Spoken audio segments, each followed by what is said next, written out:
Assalamualaikum warahmatullahi wabarakatuh. Kami mahasiswa dari Universitas Muhammadiyah Mataram akan mempresentasikan hasil karya ilmiah kami dengan judul Kajian TPS Mobile sebagai solusi manajemen pengelolaan sampah dalam merepresentasikan gaya hidup Kota Mataram yang bebas sampah, disusun oleh Imansa sebagai ketua tim dan Diki Harisandi sebagai anggota tim dengan dosen pendamping Ibu Baik Karlin Hidayanti STMM. Adapun hal yang melatar belakangi dalam pengambilan judul penelitian ini yaitu perkembangan kawasan kota tidak luput dari berbagai permasalahan yang ada. Salah satu permasalahan yang sering kita jumpai di kawasan kota yaitu banyaknya tumpukan sampah, termasuk di Kota Mataram.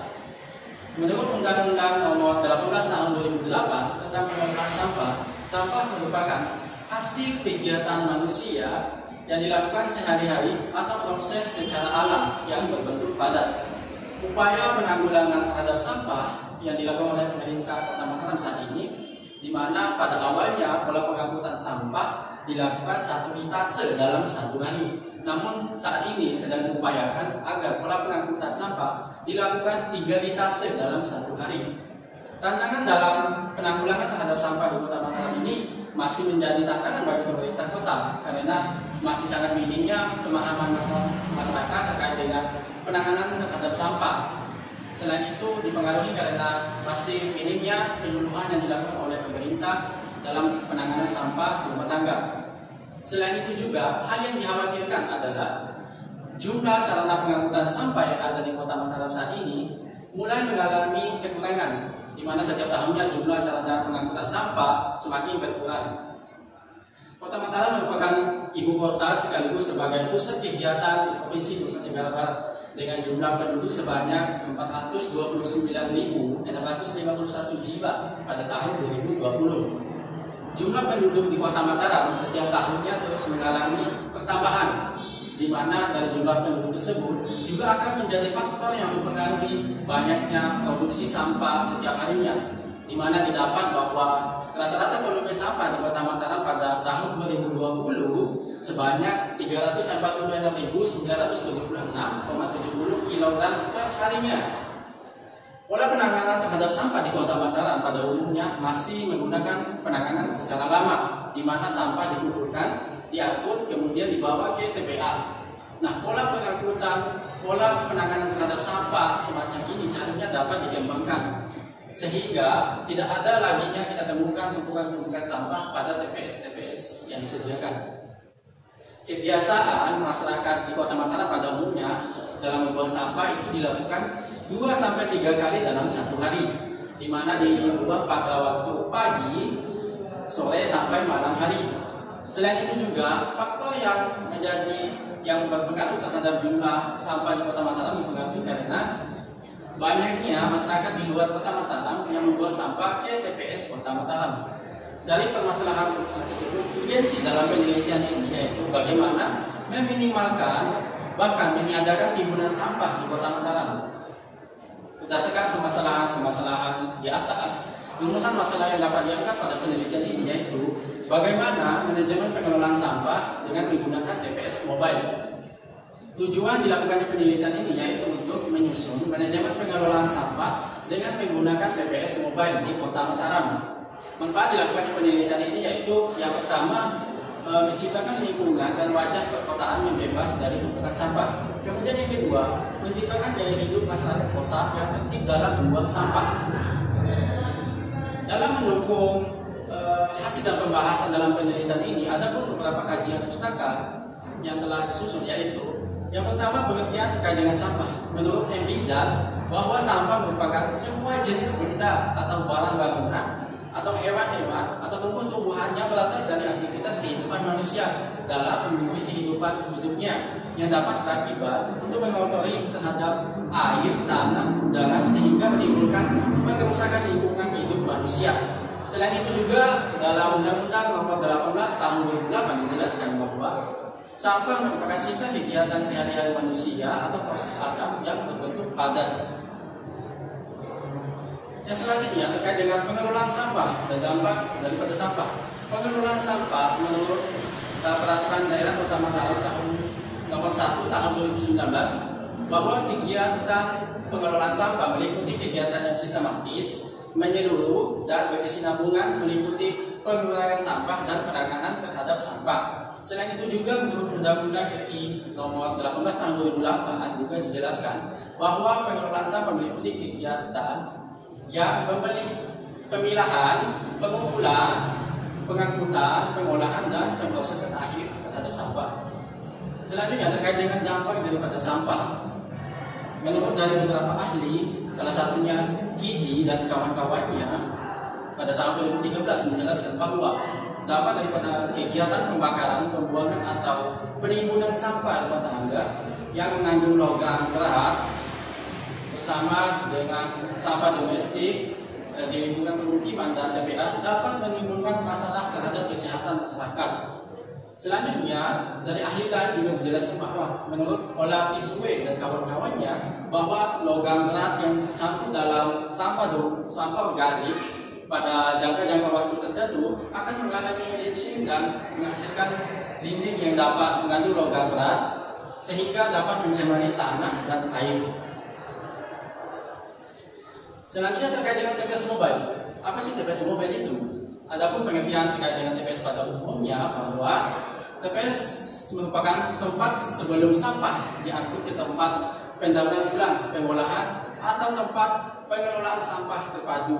Kemudian terkait dengan TPS mobile tersebut dijelaskan bahwa TPS mobile adalah tempat bertemunya antara pengangkut sampah dari sumber sampah, sarana pengangkutan sampah dari dinas lingkungan hidup yang dapat berpindah-pindah sesuai dengan tempat yang telah disepakati.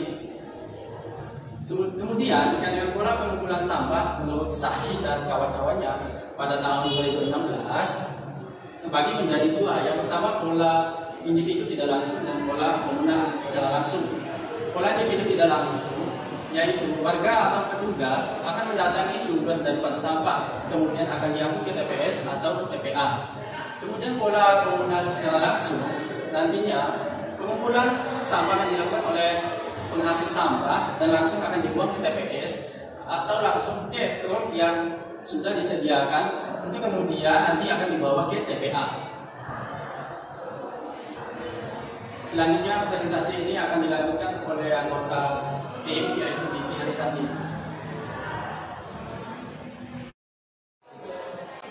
Baik, presentasi adalah selanjutnya. Metode penelitian yang kami gunakan ini penelitian deskriptif kualitatif. Menurut Sugiono tahun 2017, penelitian deskriptif kualitatif merupakan penelitian yang didasarkan oleh studi kasus. Adapun teknik pengumpulan data yang kami gunakan ada dua, yaitu survei sekunder dan survei primer. Menurut Sugiono pada tahun 2017, survei sekunder merupakan pengumpulan data yang dilakukan melalui instansi, website, berita, dan dokumen kebijakan lainnya. Kemudian survei primer merupakan survei yang dilakukan atau pengumpulan data yang dilakukan secara langsung ke wilayah penelitian.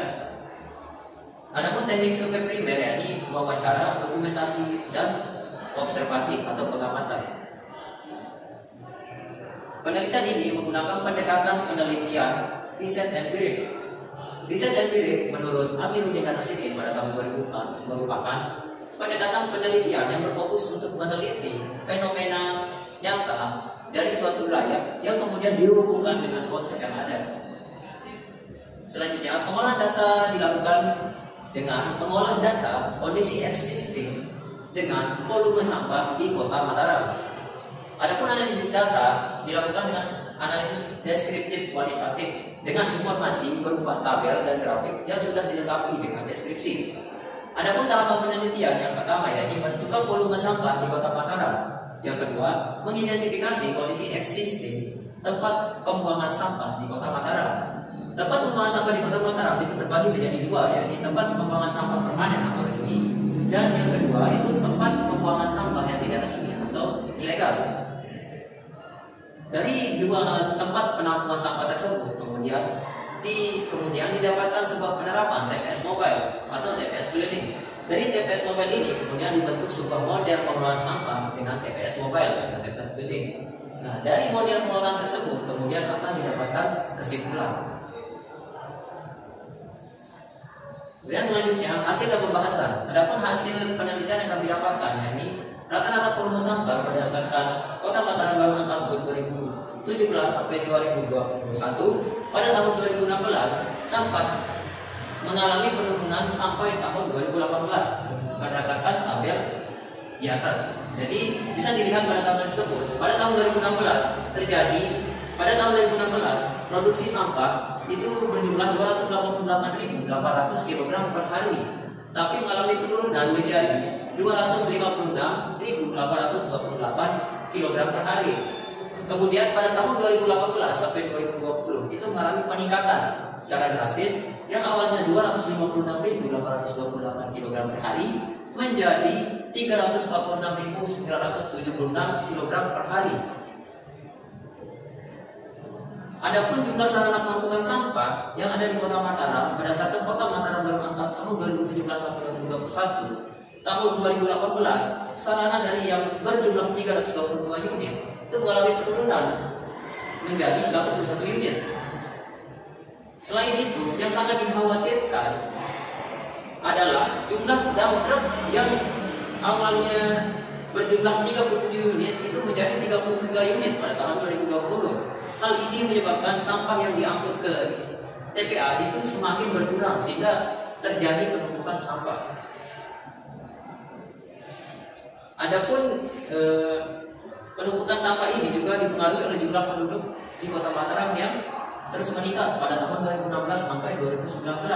Tetapi pada tahun 2020 jumlah penduduk mengalami penurunan, yakni sejumlah 429.651 jiwa. Dari hasil penelitian yang telah didapatkan, maka dilakukan analisis untuk mendapatkan kebutuhan TPS dan juga model pengelolaan TPS mobile. Adapun kebutuhan TPS mobile didapatkan yakni 217 unit. Kebutuhan TPS mobile ini didapatkan dengan melakukan perbandingan rata-rata volume sampah dengan kapasitas dump truck yakni 1.600 kg untuk satu unit dump truck. Jadi didapatkan itu adalah 217 unit dump truck dalam mendukung kebutuhan TPS mobile ini. Kemudian dalam mengoptimalkan pengelolaan sampah di Kota Mataram yang awalnya kurang efektif dengan 1 kali ritase sehingga diperlukan 2 kali ritase, yakni pada waktu pagi hari dan sore hari, sehingga akan lebih efektif dalam pengangkutan sampah. Dari kebutuhan TPS mobile tersebut, maka dibuatlah jadwal pengangkutan sampah di setiap kecamatan dengan waktu ritase yang sama, yakni 2 ritase. Waktu ritase pada pagi hari atau ritase pertama itu dilakukan pada pukul 8.00 WITA sampai 12.00 WITA. Kemudian ritase kedua atau pada sore hari itu dilakukan pada waktu 16.00 WITA sampai 21.00 WITA. Kemudian bisa dilihat pada gambar berikut model pengangkutan sampah dengan TPS mobile, yakni dimulai dari sumber sampah yang terbagi menjadi 2, yaitu sampah rumah tangga dan sejenisnya, serta timbunan sampah yang ada di pinggir jalan. Kemudian dari 2 jenis sampah tersebut akan diangkut dengan motor sampah atau gerobak sampah. Nah, dari motor sampah dan gerobak sampah inilah sampah tersebut akan diangkut ke TPS mobile atau dump truck yang sudah disediakan di beberapa titik lokasi di seluruh kecamatan yang ada di Kota Mataram. Nah, setelah itu sampah-sampah yang sudah diangkut oleh TPS mobile ini kemudian akan dibawa ke tempat pembuangan akhir. Jadi kesimpulan penelitian ini yakni manajemen pengelolaan sampah di Kota Mataram itu dengan TPS mobile merupakan sebuah solusi dalam mengurangi timbunan sampah. TPS mobile yang dibutuhkan di Kota Mataram yakni berjumlah 217 unit dump truck dengan waktu ritase yakni 2 ritase pada waktu pagi hari dan sore hari. Jadi saran dalam penelitian ini yakni sebagai salah satu referensi dalam manajemen pengelolaan sampah yang ditujukan kepada pemerintahan Kota Mataram. Baik, sekian untuk presentasi kami. Kurang lebihnya kami mohon maaf apabila ada kekurangan. Mohon dimaafkan. Terima kasih. Wassalamualaikum warahmatullahi wabarakatuh.